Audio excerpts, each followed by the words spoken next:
Aloha, it's Kiana, and here are today's top Hawaii headlines from the editors at the Honolulu Star-Advertiser. Also, huge mahalo to Longstrugs Hawaii for sponsoring the show. Head on over to your nearest Longstrugs for all your shopping needs. A recently passed U.S. Senate bill includes $100 million in funding to drain the Navy's Red Hill bulk fuel storage facility. Authored by Senator Brian Schatz, the provision pushes the Defense Department to follow a state emergency order to empty the underground tanks. The conditions were included in a 3-week funding bill that averts a government shutdown. The legislation passed the House and the Senate and is headed to President Joe Biden for signing. Schatz on Thursday said the $100 million is a first round of funding to defuel Red Hill. The Navy has resisted the tank draining order issued by Hawaii's Department of Health after a fuel spill tainted a water system serving 93,000 people. A critical Oahu aquifer was also threatened. Pentagon officials argue that the state lacks authority to order a defueling operation. A 35-year-old man with a history of mental illness has been charged with the murder of a homeless woman who was beaten to death outside the Kapolei police station Tuesday. Michael Kalama Armstrong appeared before Judge Christine Yu this morning. Prosecutors charged him with second-degree murder in the death of 48-year-old Linda M. Johnson. Armstrong allegedly beat Johnson to death with a tree trunk just after he was released from the Kapolei police station. He had been arrested less than a day earlier in a separate case involving the assault of a police officer in Mililani. Prosecutors declined to file a misdemeanor charge for the Mililani incident as they worked to level more serious felony charges. Armstrong's release was later questioned by the State of Hawaii Organization of Police Officers. Armstrong, who is schizophrenic and bipolar, has been arrested 18 times.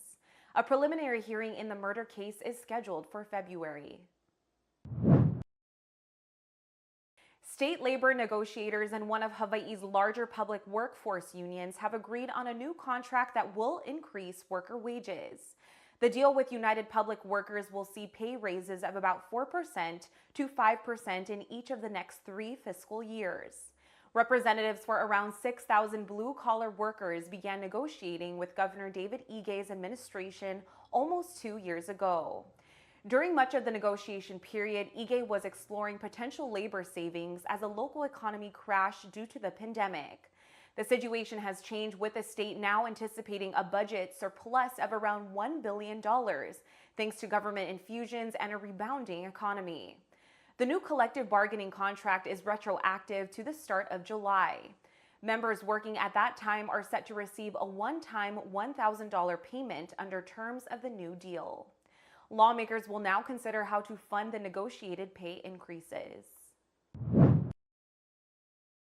University of Hawaii students, faculty, and staff will not be required to get COVID-19 booster shots. Vaccinations for students and employees have been mandatory across the university's 10 campuses since January. A booster shot requirement was being considered during the Omicron surge. UH President David Lassner on Thursday said the decision against a booster requirement was based on rapid declines in coronavirus cases and hospitalizations. Also cited were challenges with enforcing booster policy amid constantly changing federal guidance.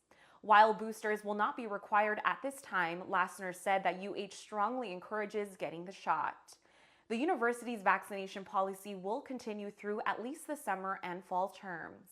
Other safety rules like indoor masking will also remain in effect. A balloon prompted the Air Force to scramble jets to the skies over Kauai on Monday. Dozens of residents reported seeing a strange circular object floating above the island for several hours. Some witnesses said the object was glowing, and several claimed they saw the U.S. jets attacking the balloon.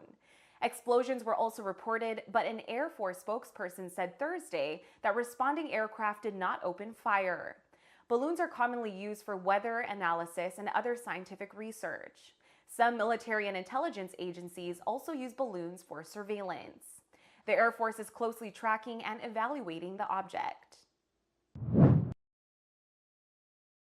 Happy Aloha Friday, folks, and we have a special treat for you. I got the chance to sit down with Miss Hawaii USA 2021, Allison Chu. We talked a little bit about her reign and what is up for her next, because the next Miss Hawaii USA will be crowned tomorrow. So check out this interview.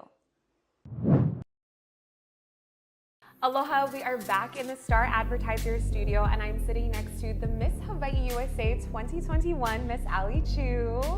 Thank you for being here today. No, thank you for having me. You look beautiful with your crown and banner. Oh, thank you. You look beautiful too. Thank you. So Miss Hawaii USA 2022 is coming up soon. And are you excited to give up your crown, or just not yet? No, I mean, yes, I am excited. It's been amazing. I have had an incredible year. I'm technically the longest Miss Hawaii USA. And I really have been so grateful to be able to represent my community and really reach out to so many various charities.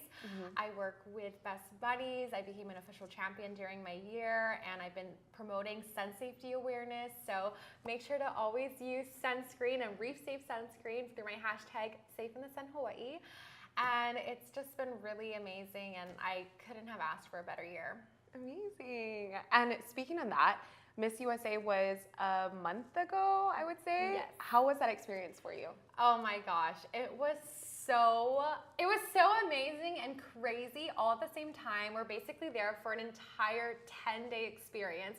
You barely sleep, we were barely eating, we were just basically at rehearsals all day and events and just kind of running back and forth trying to prep for everything. I barely got any sleep, and it was insane, but it was such a rewarding experience, and I really feel so grateful to have had that opportunity to just represent Hawaii and just be with my family and people who could make it. And this year was something different, right? So Crystal Stewart took over the Miss Universe organization. Yes. And what was that like for you? I mean, she's amazing, and she definitely wants to revamp pageantry, and the whole slogan for this year was Pageantry Reimagined, so trying to take pageantry and take it to the next level, and Crystal Stewart has just done a phenomenal job doing that. We were able to actually go to Cancun and stay at the Nizuc Resort, which was so incredible. It was my first time ever in Mexico.